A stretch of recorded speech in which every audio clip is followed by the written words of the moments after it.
What is up, guys? My name is Tyler Bouchard. I'm an online fitness coach as well as a physical therapist assistant. And in today's video, we're going to be going through the fitness subreddit, answering some questions that people have, and we're just going to dive right into it. What is better to buy when going to the gym for the first time? Is it better to buy protein or creatine? I'm on a budget, so I can really only afford one thing a month.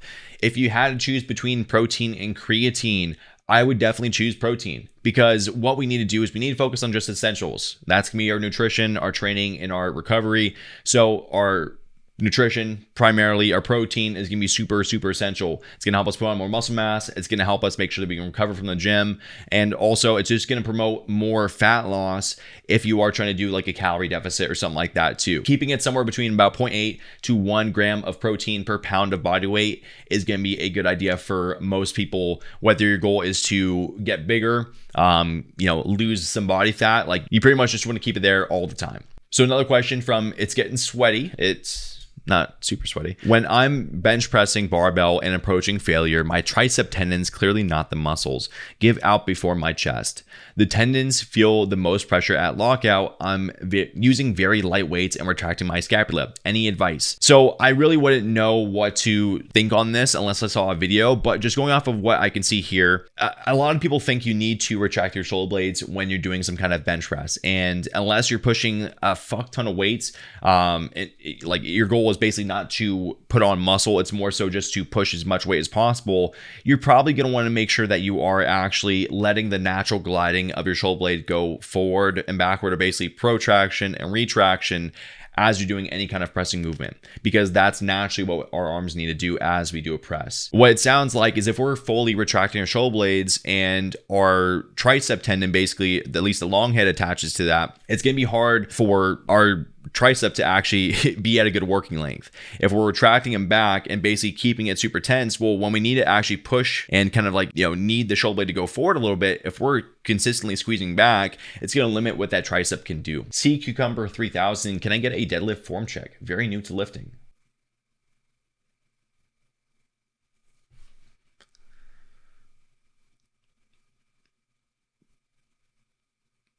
So just right off the bat, our feet are not in the best position to get started. Our right foot is so far out away from here, like it's all the way out here, versus our left foot looks like it's actually in somewhat a good position. But generally speaking, you want your hips, knees, and feet to all be in the kind of a straight line up and down so we can put the most force through the floor. Essentially, what's probably going on here is we probably have some rotation issues at our hip here, and that's why we're not able to get that foot in closer. So that's what I would say is move this foot in closer. Before we even get started, we are just dumping our chest forward, and essentially this is just us using our low back to lift up the weights. What we want to do is we actually want to be pushing through the floor and almost like sitting back on our heels a little bit more to actually drive that weight up. We need to drop these hips down, and we need to keep the chest up a little bit more during this, and just maintain a little bit more of kind of a less lean. That would be my recommendations for you, brother. Let's keep going here. What exercises can I do in the gym without activating my rhomboids? A week ago, I mildly injured my rhomboid muscles while bench pressing, felt some pain, probably a stretch, so stopped the workout and took time off. Now, after a week, it's still somewhat uncomfortable feeling when contracting my scapulas, for example. Based off of what this guy is saying, if we're trying to do some back exercises without activating our rhomboids, that really won't be a thing unless we're doing more of a lower row. Basically going a little bit more with our arms close to our sides, so we're keeping our elbows tucked in for like a seated cable row, or like a lower lat row.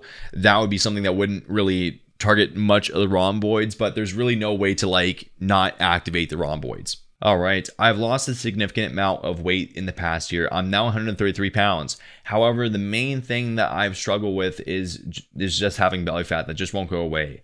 And I'm already starting to look really skinny, and I don't want to lose any more weight. Should I keep cutting to completely lose the belly fat, or is that possible? Or should I do a body recomp? So this is something that I come across a lot of times when we have new clients come to us at Team No Excuses. A lot of guys who are just, they're trying to lose more body fat, but they kind of hit this point where they plateau and they can't really lose much more than what they've lost. They feel like they just have the body fat, but they feel so skinny already. And really what it comes down to is Most people think they can just go into a calorie deficit and that's going to help them put on more muscle. And that's so far from the truth. They think that with a couple months of weight training that they're going to get the physique that they want to by just, shedding off all the extra weight and seeing the muscle definition already underneath there. The thing is, we need to put on some more muscle first before you actually, go into another calorie deficit again. You have to at least put on something substantial. It may take a couple of bulking phases and then bulks and cuts for you to feel like you're at a physique where you are happy what you see in the mirror. It took me a good amount of time, but once again, that's kind of the step you need to take. So my advice for this guy would be to go into a reverse diet and then go slowly into a calorie surplus. I think for a lot of guys, they, basically just want to lose as much belly fat as they can, and that's awesome. But unless we're putting some real hard work in with some extra calories, having at least a few years in a bulk, like over the course of maybe 3 or 5 years, being a majority of that time in an actual calorie surplus is going to do people a lot of good. That's really what it comes down to, is you got to put on more muscle first before you can really cut underneath and lose all the belly fat. All right. Is doing barbell bench press, barbell rows, barbell overhead press all on the same day too much? Would doing all this cause any injury in the long run? I'm a beginner and just doing 3x8 for all 3 exercises. No, it's not going to be all too much. Now, if you're doing this every single day for 6 days a week, that could be definitely a whole lot if you're not switching up the variations there, especially depending on kind of how form is. But 3x8 is definitely a good kind of starting place. I would definitely switch it up if you have the means to do so. That way it's not so monotonous, but it works, brother. What are your thoughts on weight gaining pills? I am having trouble packing on and maintaining weight because I am withdrawing with some pharmaceuticals and I have less of an appetite. I was always skinny, but now more than ever, I am maintaining my weight by drinking Ensures. I was wondering, what is the general thinking when it comes to weight gain pills? Are they safe, healthy? Do they work? What kind of weight will you put on, muscle or fat? Do they come with any side effects?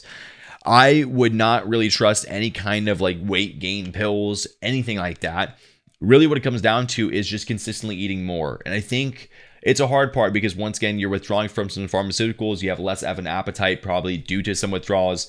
And if you're naturally skinny, your body's just not going to want to eat. So what it does take, and some of the guys that come to us at Team No Excuses have a similar issue when they first get started because they just don't eat enough, is eating more. If you don't really have an appetite during breakfast, it's probably because you just don't eat breakfast. So have something small and kind of work your way up to eating more and more food. It's not going to happen overnight. I don't have my guys going from eating 1,200 calories to 3,000 overnight, but I will have them start to eat at 1,500 or 1,600 and kind of work their way up if they really are eating that low. The weight you would kind of put on, it really comes down to what you're having, right? If you focus on having more protein and you are working out and you're working out with good form, good, all those things covered there, right? We're getting good sleep. If it's just coming down to nutrition, we need to make sure that we're having more protein to help kind of supply the muscles with some kind of fuel to make sure they grow and get bigger.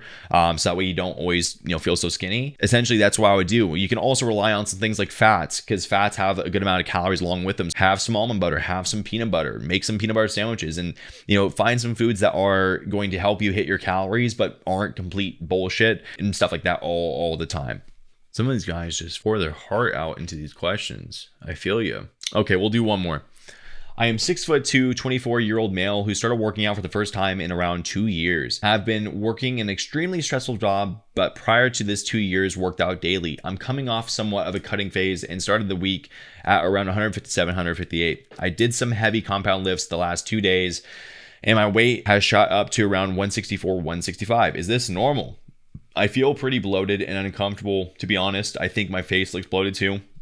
And my diet has been mainly clean, maybe eating in a slight surplus. I know it can't all be fat gain, probably some water weight, some waste, etc.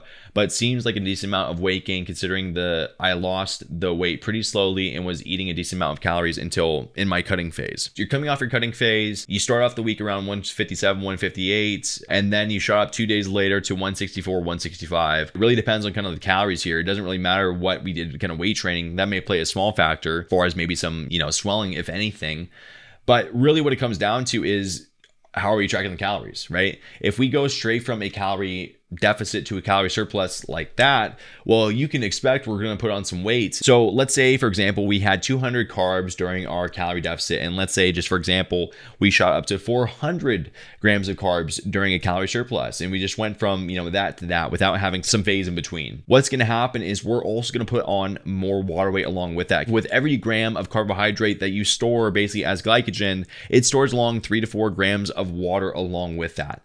When we store carbohydrates in the form of glycogen in our muscles, it stores water along with it. So if we have more carbohydrates in a day, right, or in the past 2 days, we can expect our weight is going to go up because we're going to have more water in our bodies. After any adjustment, wait about 2 to 3 weeks and see how your weight kind of fluctuates.